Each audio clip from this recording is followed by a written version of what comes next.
Open networking is very important because it's bringing a lot of experts from the industry together to focus on a specific platform or a set of platforms. And what this leads to is faster time to market, certainly more flexibility covering more use cases, and really more security as well, more eyes on the problem looking for vulnerabilities.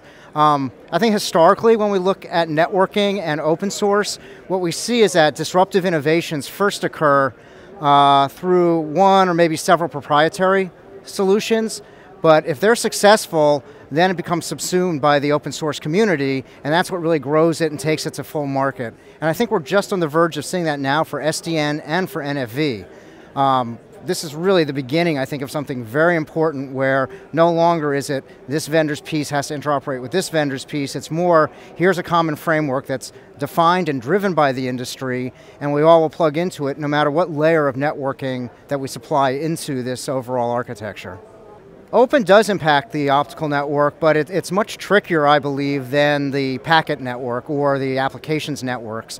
Anything that can be virtualized will be virtualized, but none of us have figured out how to virtualize photons yet. So you still have a real optical layer with photons moving through ROADMs and transponders and amplifiers.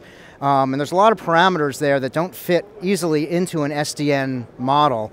So it requires a layer of abstraction that can hide a lot of the nuances and complexity of the optical layer and expose it upward into an SDN framework such that SDN can look at it like a cross-connect or a switch of some sort. So defining the information models for that abstraction layer and then the virtualization that takes place on top of that is key to creating programmable optical layers that can be mixed and matched between vendors.